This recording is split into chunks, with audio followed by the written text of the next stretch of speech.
Hi guys, so welcome back to our channel. Today we're going to be chit-chatting with you guys and just having a conversation about our most recent experience as hairstylists. We haven't done a video since our last update video, so just give us a minute to get back in the groove of being in front of the camera. And if you're confused about this update, you might want to go watch the life update video first, so you can be caught up. If you haven't watched that video, you're going to be confused by this video. Yes, because we are now working back behind the chair, and we're licensed cosmetologists. For those of you who don't know, we've been licensed since 2013, and we just reinstated our licenses this year. So yeah, if you guys want to hear more about the update, then go watch that first and then come back here. But today we're going to be doing a twin talk, and we have not done one of these in years.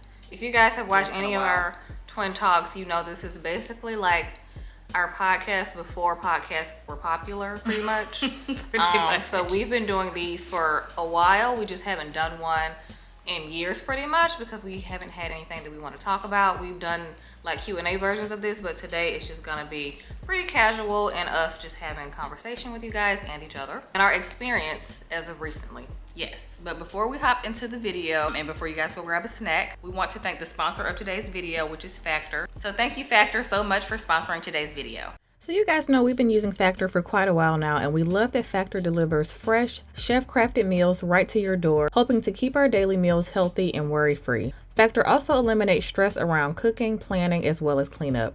Now that Kendra and I have been working at salons, finding a healthy lunch on the go hasn't been the easiest, but Factor has made it super easy and convenient. Factor has tons of meal options, including more seafood options, protein options like short rib, salmon burger, and bison sausage. Factor meals are made with no refined seed oils, refined sugars, sweeteners, or artificial colors. You can choose from plans designed to meet your nutritional needs like Calorie Smart, GLP-1 support, keto, protein plus, vegan, and veggie. Okay guys, so for lunch today I'm having some grilled chicken, green beans, and this also came with some smashed potatoes on top of the green beans. I haven't had this one before, but I've had a ton of variations of their chicken meals, and this one is probably one of my favorites because it has like a nice like mashed potato on top, which is delicious. And then also I noticed that it came with this apple crumble. So if you're somebody that likes dessert like right after you eat, you would love this. But I just heated mine up on the side because I'm gonna have it right after I have my lunch. And usually I like to take my lunch to work recently, and that's usually on the days where I have color clients because I'm there way longer. But today I just came home right after, and I knew I was gonna eat at home. This is also super convenient if you want to take your lunch to work, because these are just the most convenient, and they're actually really good, because a lot of frozen dinners are not that good and they're not that good for you. So that's another thing I love about Factor. You don't have to give up taste, quality, or ingredients. They basically check all the boxes for me. I'm gonna finish eating my lunch. So if you guys want to check out Factor, make sure you guys head to factor75.com or click the link below and use the code GlamTwinsTVFB50 to get 50% off your first box and 1 year of free breakfast. So you guys might want to hop on that. That's code GlamTwinsTVFB50 at factor75.com to get 50% off your first Factor box plus free breakfast for 1 year. So if you guys see me occasionally looking down, I'm looking at my notes, and the basis of this conversation is going to be about number one, talent versus passion, and then number two, going from an introverted job to an extroverted job. Of course, you guys know Kendra and I were full-time YouTubers, which means we worked from home. Now we work around people all day long. So that's like two ends of the spectrum. No middle ground at all. We talk to people all day while also trying to be very good at our physical skills. Our craft. Right, exactly. So I guess I'll throw the question to you first. Okay. How has your experience been back behind the chair after not doing hair for quite some time? For the past like 5 months, because that's how long we've been doing hair again. So for me personally, I was prepared for the physical aspect of it. Like I knew being on my feet all day. Anybody knows when you do a job where you're standing all day, like it's a lot on your body, especially your lower back, your feet. So when I would come home, some days I would literally like not be able to move. I would sit down for so long because I could not get back up because I was just so tired from just, you know, moving around all day. And when you're in it, you don't really feel it until later. Later. It's kind of like when you haven't worked out in a while and you're super sore. Yeah, very kind of similar. feels like that.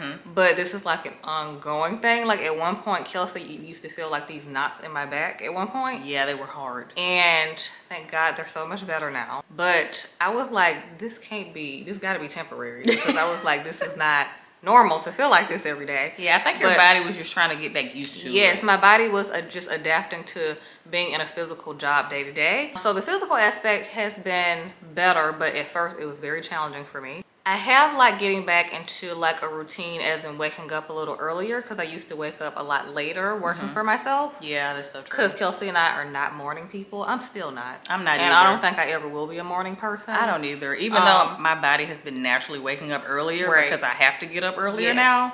But I do like going to bed earlier. Yes, I do appreciate going to bed earlier and a lot faster, because I used to not be that great of a sleeper at night. I used to take forever to fall asleep, but now I'm getting so much good sleep because of the way our routines are set up now. Yeah. But for me, the more challenging part has been the mental aspect of it. So me interacting with clients all day and coworkers and just being present, because I'm someone, when I'm around people, I'm either not talking at all or I'm present. I'm not someone who just wants to be chatting just to chat. Yeah. But also when clients sit in your chair, you have to be a good listener. Yeah. So you have to be present while also delivering quality skills. So I'm trying to listen to what they're telling me while I'm also focusing on what I'm doing while I'm cutting or styling. I'm still focusing on doing it right while also letting them enjoy my presence, if that makes sense. Yeah. So while they're talking to me, like, you want to interact, but I find myself just nodding my head sometimes because I'm just like trying to focus on what I'm doing. Right, and don't let them be trying to talk to you while you blow dry. Yes, like, girl, I can't hear you, girl. I'm just so, like, just act like you can hear. I'm trying to be present while also delivering quality skills. Right. So that's been a challenge, and I've been trying to juggle that. I don't think people realize how much multitasking hairstylists have to do. That's so true. Because not only do you have to listen to your client, be a good listener, pretty much like a therapist, while also delivering quality skills, but also being good at time management. Yes. Because when you have someone else next, you can't be taking too long because you don't want people waiting forever. That's very true. So time management has also been like another factor. So you have to juggle multiple things at once. Yeah. And obviously it gets easier the more you do it. It just becomes like riding a bike. You don't even think about those things. But starting out, I was a little bit overwhelmed because, like, working from home, I'm just used to talking to Kelsey. So by the time I would go on a lunch break or just want to have a snack or a drink of water, I would just tell my manager or one of my coworkers at the front desk, like, I'm gonna be outside. Get some fresh air. Because even though we have a break room, I find myself wanting to sit outside. Well, at least not now because it's too cold. But at first, when it was nice out, I would always go sit outside. Oh yeah, because y'all was in like that nice like shopping center, it's like promenade. a courtyard. Yeah, we don't have that, so thank God we have a really nice break room. Yeah, y'all's is bigger. Yeah, we do have a big ours, break room. ours is a little bit smaller, so I find myself going outside because it's like a nice courtyard when the weather was nice, and I can get fresh air. And I just found myself wanting to just decompress and not talk to anybody. So I think my coworker saw that as a signal, like, if she going outside, she don't want to talk. Because I'm like, I've been talking. I know, and it's so weird because like also like I noticed like at my salon, when a lot of us are in the break room at the same time, nobody talks. That's because we've been talking to our clients for like the past like few hours. Yep. Sometimes we'll talk to each other, but like most of the time nobody's talking. They're like in their phone. That's the vibe when I'm in the break room too. Got it. Like every now and then we'll interact and we'll talk. Right. Like, oh, that's cute what you have on. Love those shoes. Love those pants. But other than that, we like, what y'all ordering for lunch? Nobody's talking for real. And I thought about that because I was like, most people assume that hairstylists are extroverted, but a lot of them are introverted who just happen to be good at doing hair. Like they just enjoy the craft and the art aspect of doing hair. But all of us aren't like super chatty, bubbly. No. Some of them are. Some are bubbly and they like to talk and they're outgoing. I'm like that if I'm like on a similar wavelength or vibe with that particular client. Same. Because a lot of my clients, they're so different. So I kind of try to match their energy to make them feel more comfortable. So if they're more talkative, I'll like talk a lot back to them. But if they don't want to talk at all, like I'll notice I'll try to like ask a couple questions, and I notice if they're not talking back as much, I'm like, okay, she's not a talker. That's how I am too. So I'm like, okay, so I won't really talk back. That's how as you much. can gauge whether or not they're gonna be a talker or not. But if I find that they like to talk, then that's when I'll have follow-up questions. Same, of course. Yeah. Make sure they're more comfortable. Comfortable. I was thinking that too. Because But if they want a quiet, like, you know, appointment, I like a quiet appointment. You need some of those clients. Yeah, especially like if I had like 2 that morning and I've been talking like all morning, and like my third is like really quiet. I have this one client where she doesn't talk that much, but she talks just enough. I love all my clients, but I'm not gonna lie, sometimes I've been needing a break from talking. Yeah, me too. And I love her. She's just real like chill, very similar to my energy. I'm not gonna lie, I have had like quite a few clients who are similar to me, and I can tell they're subscribers because we're very similar. That's also something I was gonna ask you. I've been having quite a few people who I can tell are subscribers, and people who I can tell are like referrals. Gotcha. Because they're nothing like me, and then the subscribers I can tell they're very similar to me. Okay, girl, we're very I've similar. gotten a mixture because I've gotten like an influx of clients who are like completely new to me doing their hair, and I can tell they don't know that I was on YouTube, and we just click instantly and we talk, and they're just easy to talk to and really warm. But I also had clients where you're right, you can tell that they're a subscriber. Some of them will mention it like, oh, I love your videos, and some of them won't mention it, but I can still tell. Me too, yeah. It's It's okay, okay, right? It's okay if you guys want to mention that you've watched us. Like I've had some people say, okay, I didn't want to like fangirl or make you uncomfortable. It doesn't make me uncomfortable. I greatly appreciate you coming to see me to do your hair. Yeah, me too. I'm not gonna feel uncomfortable if you mention YouTube, okay? Just don't mention anything about vlogs, because I've been getting a lot of people that are like, Yes. we missed the vlogs, we missed the vlogs. When are you guys making another video? I'm like, I'm at work right now, baby. Like, I can't only be at one place at one time, and we're trying to commit to this career right now and see how it goes. Yeah, because I think some people haven't really accepted the closure of one chapter and the opening of another. Yeah. So I feel like that part of it makes me uncomfortable when people keep like kind of pushing for me to like go back to YouTube, but I'm just like, I'm trying to start fresh with something else. Yeah. And I'm very grateful for people who have allowed me to do that comfortably. Yeah, me too. Because starting over is not easy. Yeah. Because that's basically what we've done. Yeah. We started over from scratch, honestly. Yeah, pretty much. And building clientele is not easy. At all. At all. And just because we have this platform, people would assume like, oh, they'll have a lot of clients, but that doesn't mean that everybody's gonna book you. Yeah. You know? And we live in Atlanta. Y'all know how many hairstylists are here? It's a lot. Most of our audience is like in New York and California. Like we have a good amount of like subscribers here in Atlanta. That's also how I've noticed like people who have traveled out of town to come get their hair done. Greatly appreciated, by the way. The pressure was on, so I was trying to make sure I was doing a perfect job. A lot of pressure. I'm gonna try to make sure I do your hair perfectly. But I'm very grateful for the people who have traveled. Yeah. Because like you said, like people just like assume you're gonna have an influx of clientele coming in because you have like a larger platform, when that's not the case. But the subscribers that I've had come to me, I do understand what you're saying. Like, we interact really well, we click. I understand why you guys have been watching us, like the people who have come to me, and I'm like, yeah, she's been watching our videos, because I understand why you guys connected with us based on my conversations I've had with some of you guys.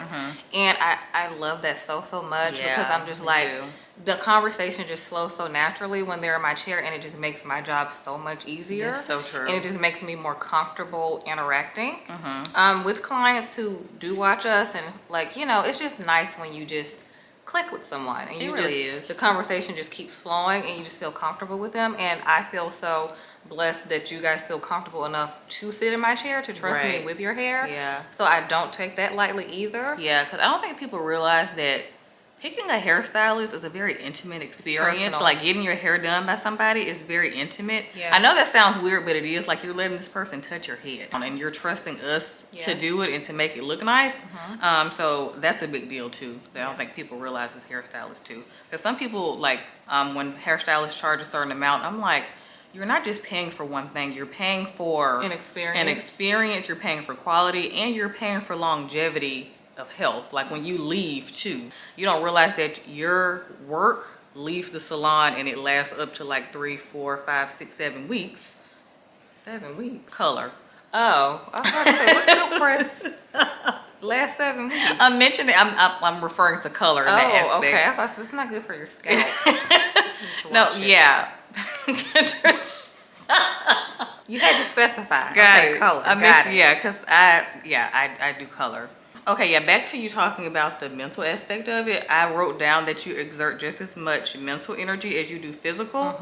And that is so true because I didn't realize like how tired I was like the first couple of weeks. Me too. Until like I went to bed like to, you know, because like my little routine, I like to watch one of my shows. I'm a show watcher before I go to bed. But I have not been able to watch at least 45 minutes of anything that I usually watch at night since I started doing hair. You knock out quick. So I'd be knocked out in like 5 minutes. Yeah, I'm like, sleep pretty fast is too. this 34 or is this physical labor? It could be both. I think it's a combination of both. I think so too. Because with YouTube, I just use my brain a lot. Yeah. Like with I mean, editing, that's technically physical too in some aspects. it's a lot of like computer work though. Yeah, that's true. It's a little different than physical. I mean, with like moving cameras and lights and stuff. Well, yeah, that's true. But yeah, I didn't realize it until like I started going to bed so much faster. Yeah, me too. And it was definitely the mental aspect of it. And like, not just that, I would get home and like feel drained. And I also knew too, this was a good gauger when I would get in my car and I didn't even want to listen to music. really? And I'm just like, I don't even feel like listening to music right now unless it's something like super like calming and like not like super like loud. I don't want to listen to like anything too upbeat after work because I'm just trying to mentally calm down. drained. Got it. So I'll listen to something like smooth, like Lana Del Rey or Georgia Smith or Sabrina Claudio. I don't want to listen to anything too upbeat because I'm just too mentally drained by the end of my workday. Gotcha. You know? Yeah, that's very true. So I noticed that was a get gauger too. I get that. I think it's just like my introvertedness that was making me so tired once I got home. That too. Because my social battery, right, like I didn't realize it would be the middle of the day and I'm like, I don't know if I got nothing left. And I'll be looking at my books like, well, got 2 more people. Lord, give me what I need. Right. To, you know, because you push want through the to, day. yeah, because I want to give each client the same energy. Like, I don't want to just be like all lackluster with this client because they're the last client of the day. I don't want the early clients of the day to get like, you know, the better me and the later clients to get like exhausted, Kelsey. So you have to remember that too as a hairstylist, you want to give each client the same experience. Me too. You know what I mean? So I've been keeping that in mind as well. And that can feel your energy too. Definitely. And you don't want them to feel uncomfortable. Yeah, it's nothing like getting your hair done by somebody like with a bad attitude. Yeah, or you just like, I just want to get my hair done. complaining. Yeah, you don't want them to feel like weird. Yeah, I definitely don't want them to feel like that. We've been going back and forth with like pros and cons and like our experience. Something else that I wanted to talk about, late clients. Late clients give me anxiety. Gotcha. And I noticed that I was having a lot of late people like my first 2 weeks. Really? And I guess it's because, you know, they were trying to find the salon. They didn't realize how much further they had to drive. But if you live in Atlanta, you know you have to leave the house accordingly. Give yourself enough time to get there. Yeah. And I didn't notice. If you leave on time, you're going to be late. And if you leave early, you're going to be kind of late. Right, exactly. I noticed like when I was sitting at the front desk, a few people were late like the first couple of weeks. I'm like, this is really giving me anxiety because with any appointment, if that one person late, it puts your whole book back. Everybody else is gonna be waiting on you. It's like a domino effect. So I remember I put like this PSA out on my Instagram story. I saw that. Oh, you did? And basically telling y'all in a nice way, please show up on time to your appointments because it makes like it very inconvenient for everybody else who show up on time, which I'm greatly appreciative of. But yeah, I didn't realize how much anxiety that was giving me. It was making me anxious. I'm like, I'm trying, and like I don't like to rush on people either. Yeah, me neither. I hate rushing Because like you find yourself having to make up for that time that you lost from them being late from the lateness. Right, Yeah. exactly. That hasn't really been my problem. I think I can count on one hand how many late people I've had, like maybe 1 or 2. But I need to work on myself. I need to be on time. You are your mama's child. Sorry, Mom, I mean to blow up your spot. And it's not every day. It's just literally the 9 a.m. appointments that I have a struggle with trying to get there punctual. I'm not very punctual for the 9 a.m. Like I'll get there at 9:10, 9:15. And then I'll see somebody in my chair. I'm walking in with my stuff. I'm like, oh, good morning. Just give me a second to get settled.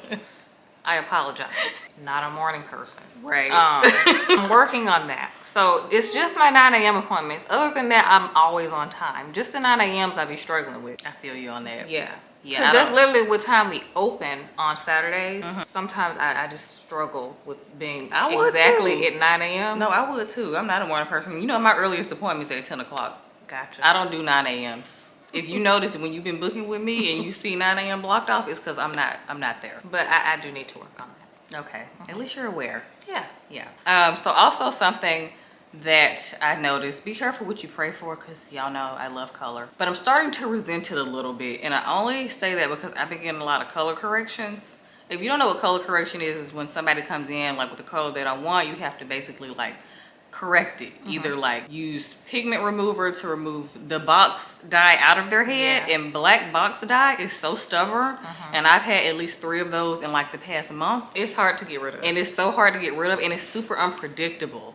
So well, that's color in general to me. That's why I don't do color. I've been saying that for 10 years now. I'm like, I hate color because it's unpredictable. Because sometimes clients don't tell the truth.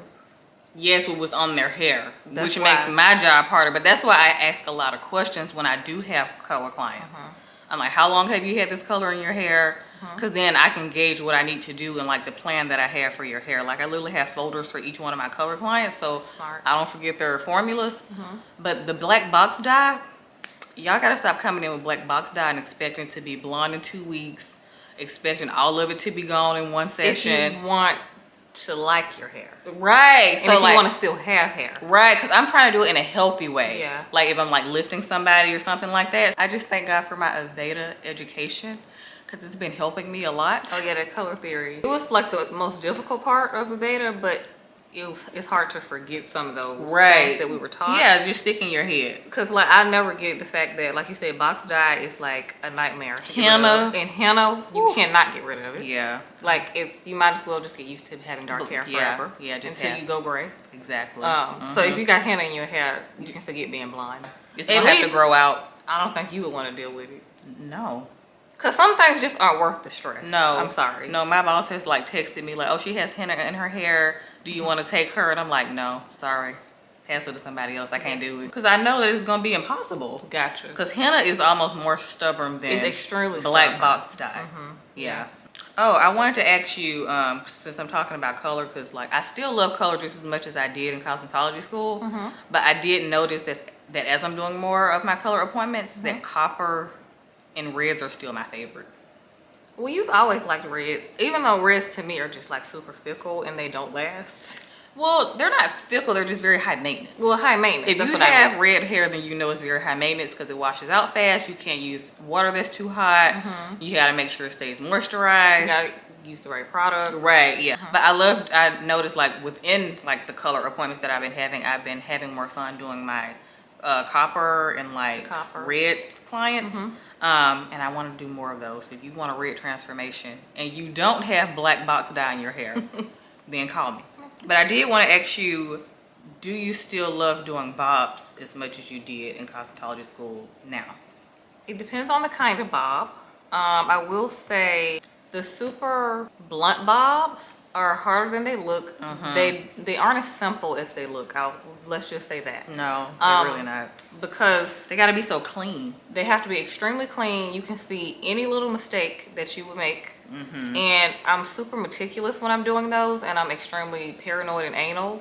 Like the last one I had, I was pretty confident in the one I did, but I was literally looking at my client until she walked out the door. I'm like, make sure. Okay, that look good. Typically, I've been happy getting like the layered bobs because those are fun. Because I know those are back in. They're very 90s, very and they blow out so and pretty. They blow out really pretty. They look gorgeous. Bouncy. They look really classy and you know, effortless. Yeah. I've been really enjoying those. So I do still enjoy bobs, especially when the client hasn't had a haircut in a minute and their hair is like looking a little bit weaker and they just want to like add strength back and like get their hair back healthy. It's like the best feeling, just chopping off all those dead ends and starting fresh. Yes. That's really it's nice. Very satisfying. And I do notice sometimes when clients show me pictures with something that they want, and all I'm thinking is, that's a photo. And also your hair won't do that, because sometimes it can be somebody with like a ton of hair in the picture and they have fine hair. Right. So they'll ask for something and I'm just like, it's not going to look exactly like that. So managing expectations has for sure been essential for this job. And I'm realizing that's super important, because you don't want to lie to them and say that it's going to look like what they show you. Right. So if they ask for layers, I'll just give them something similar, but just tell them it's not going to look exactly like that, because like you can't put too many layers in fine hair. It's just going to look like a mullet and it's going to look thinner. So I have to like do like the cut I normally do on fine hair clients and just, you know, keep the strength at the bottom. But I've been liking doing haircuts a lot lately. I'm still staying away from men's cut. Like my boss been trying to get me to do men's cuts. I just don't want to. It's enough stylists there who know how to do them, and I just don't feel like I need to do them. I got asked once to do a men's cut, like in like our salon group chat, and I was like, I don't want it. They asked you specifically? No, she just asked everybody, like, does anybody want this men's cut? Somebody emailed and said he wants a men's cut, and I was like, I'm not good at men's cuts. Interesting. I was okay in cosmetology school at men's cuts. Like when men would come in, I would do it obviously for the like education purpose of it, but I didn't enjoy it. The only thing I enjoyed about it is they tip good.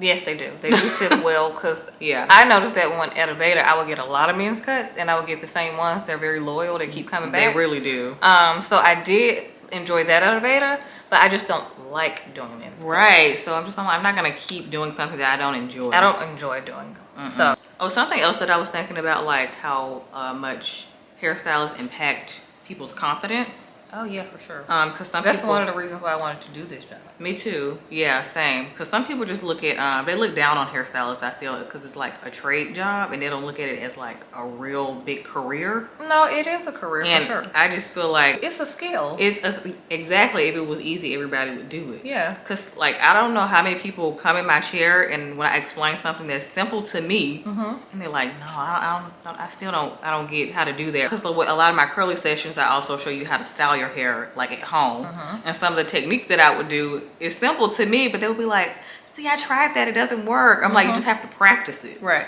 Because like you said, we, you know, it's like what we do is a skill, but we had to practice to get good at it too. So when you have to do something on yourself, you have to practice at it too. But like hairstylists, I feel like we have an even more important job than we realize, because like what we do is like an instant confidence booster. Like soon as I like swivel my client around in that chair and they got a big smile on their face, I know I did my job. Like, I ain't gonna lie, sometimes like if I've outdone myself, I'm like, oh, I ate that up, my hair looks so good. Yeah, me you know too. what I mean? I'm just staring at the pictures when they leave, but it just makes me feel good about what I just did, because you impacted them in more ways than you even think. Because you like boosted their confidence, like maybe they're getting a new job, maybe they're going on a date this week.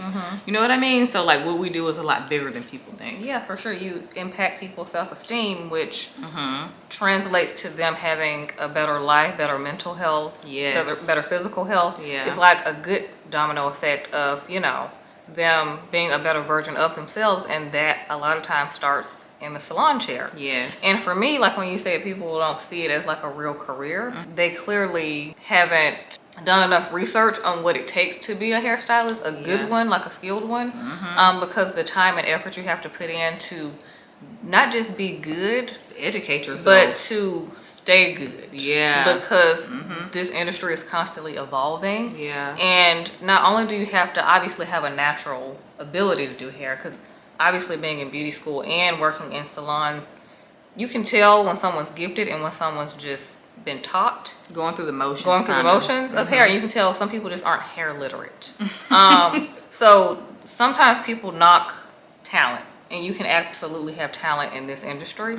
And because they don't knock it in entertainment, and people can say that that doesn't really have a real purpose, but it makes people feel good. You know what I mean? Right. So just like this job makes people actually feel good about how they look. Because let's not act like looks don't matter, because they do. But for us, it's not just about making people look beautiful. Like you said, it's about the education side. Like people don't understand that hair is science, hair is math. Like, even though I'm not the best at math, like there's some math involved in cutting hair.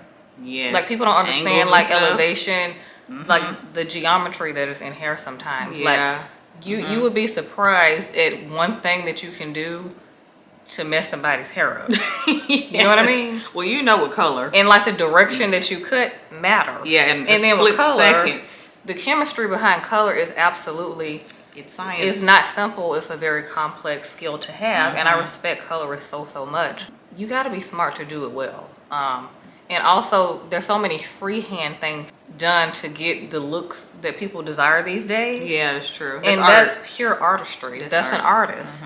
So I don't think it's okay to like downplay the skill and the talent and the intellect you have to do this job. It's not just like a normal job that a trained monkey can do. A trained monkey cannot do this job. But I feel like people just think hairstylists play in hair all day, and it's way more than that. Like, it's everything you just said it is, honestly. Yeah. And I just have to, I'm hard on myself a lot. If I'm like overthinking a formulation or something, and I just have to be like, Kelsey, you got it. Yeah. Like, I have to give myself a pep talk a lot. And I'm proud of myself for actually like educating myself, but also like I get to see it in motion now. Yeah. When my clients walk out the door and it's like, I'm obsessed with my hair. Me too. You know it's what rewarding. I mean? It really is rewarding. Yes. Because like if I like taught myself how to do a haircut and I've obsessively watched it over and over, and then I just get to do it on a client and they're like, oh my gosh, I love it. It looks so much better. I feel so refreshed. Yes. Oh, I feel so much better. I'm just like, thank you, God. I know. They're like, I feel like a new woman when they say I feel like a new woman. Yeah, I feel like a new woman, and all you can think is, I did that. I did that. I ate that up. Yeah. I'm proud that this industry has evolved, and there are people who see value in it. But I mean, the people who don't see value in it, I think deep down they know it is, because like you said, if it was easy, then everybody would do it. Yes. I mean, you go to your stylist because you don't know how to do that. So it's not just a job. Yeah. You know, like you said, it's not just a trade. It's a real career. To add to what I said earlier about it being, you know, math, about it being science, it's also psychology, because earlier we were talking about the mental aspect of it. You have to understand people. Yes. You have to be able to read people well and feel their energy and how they're feeling. So that's another aspect of it that's not just playing in hair. Well, this has been a good conversation, but I had one last question. Because at the beginning of the video, I did mention talent versus passion. And after doing hair for 5 months, I had to ask myself, am I just talented at hair, or am I still passionate about hair? Because I feel like you have your days. With every job, you have your days. And that's what has been me. Like some days I'm like, oh, I love this job. I did amazing today. Or some days I'm like, I feel like I could have did better. Maybe I'm not as good at this as I thought. But to me, that's just you having doubts. That's your self-doubt. That's true. Because like I said, I'm very hard on myself. Yeah, me too. And I overthink everything. Which one do you think is more important, talent or passion? I think both are important, but I do think the passion has to be there for you to be successful at it, because you have to have longevity in this career to be successful, and the longevity has to come with the passion. You can't leave the passion behind. Because like we were saying earlier, this is a very physical job. It's hard on your body. So if you're not doing it for the love of it, you're not gonna like it. You're not gonna like it. And I do have my days where I question, do I love it or do I just like it? It's a difference. And so far, I will say I love hair. I love hair in general. I love learning about hair. Hair health has always been my passion.